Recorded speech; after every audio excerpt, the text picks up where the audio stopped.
Assalamualaikum warahmatullahi wabarakatuh. Perkenalkan, nama saya Tersoni. Di sini saya akan mempresentasikan mata kuliah akuntansi syariah dengan judul Konsep Modal dalam Islam dengan dosen pengampu Ibu Oktavia Devalusia Dwi Anggraini SHI. Pengertian modal dalam Islam. Secara bahasa Arab, modal atau harta disebut al-amal atau al-amwal. Secara harfiah, al-mal adalah segala sesuatu yang engkau punya.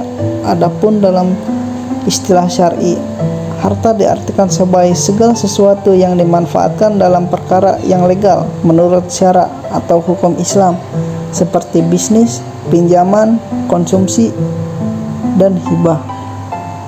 Pengertian modal dalam konsep ekonomi Islam berarti semua harta yang bernilai dalam pandangan syar'i, di mana aktivitas manusia ikut berperan serta dalam usaha produksinya dengan tujuan pengembangan.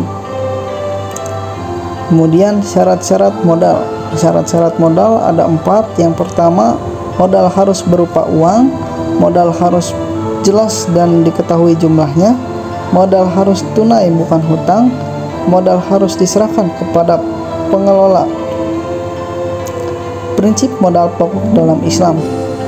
Prinsip modal pokok dalam Islam ada 4. Yang pertama, tamwil dan syumul, mengandung nilai dan universal. Modal itu harus dapat memberikan nilai, yaitu mempunyai nilai tukar di pasar bebas.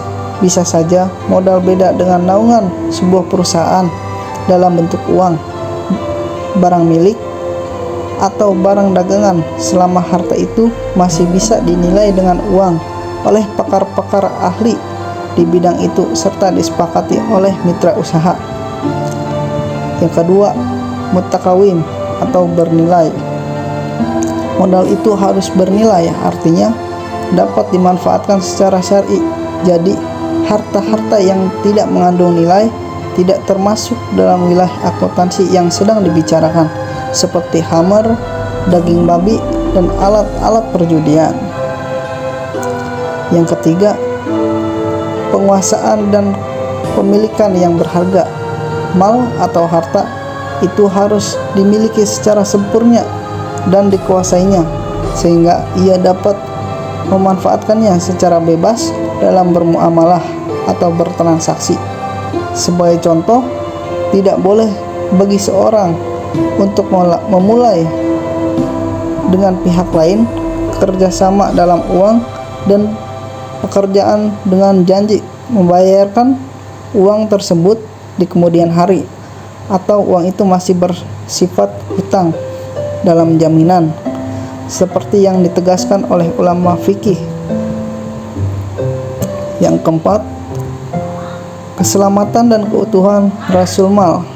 Sistem akuntansi Islam menekankan pemeliharaan terhadap kapital yang hakiki, seperti yang tergambar dalam sabda Rasulullah sebagai penerapan praktek dan teori akuntansi.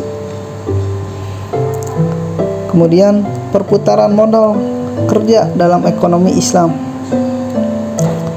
Perputaran modal kerja dalam ekonomi Islam ada 3. Yang pertama, transaksi akad jual beli. Akad jual beli merupakan suatu kegiatan yang biasanya dilakukan oleh dua pihak, yaitu pembeli dan penjual dalam proses kegiatan jual beli.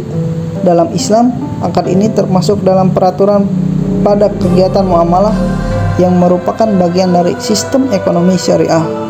Yang kedua, transaksi akad bagi hasil dilakukan antara dua pihak, sahibul mal, pihak yang memiliki modal, dan mudorib, pihak yang mengelola modal. Dalam akad ini, sahibul mal menyerahkan sejumlah modal kepada muhorib yang kemudian akan mengelola modal tersebut dan menghasilkan manfaat. Manfaat yang dihasilkan kemudian akan dibagi secara proporsional di antara sahibul mal dan mudorib. Yang ketiga, transaksi akad jasa. Pengembangan modal usaha di mana ada pemakai jasa dengan pemberi jasa. Selanjutnya, pembentukan modal dengan mudharabah. Pengumpulan modal pada suatu perusahaan dilakukan dengan akad bagi hasil, karena tujuan utama pemilik modal dalam suatu kegiatan usaha agar keuntungan atau kerugian dibagi secara bersama sesuai dengan proporsi kepemilikan modalnya, dan juga sesuai partisipasi yang diakadkan pada saat pembentukan modal tersebut. Yang terakhir, sistem pembentukan modal dengan mudharabah. Yang pertama, modal harus berupa alat tukar atau satuan mata uang. Yang kedua, modal harus jelas diketahui. Yang ketiga, modal jumlah tertentu. Yang keempat, pengelola modal menerima langsung dan beraktivitas dengan pemilik modal. Mungkin itu saja presentasi dari saya, kurang lebihnya mohon maaf. Wassalamualaikum warahmatullahi wabarakatuh.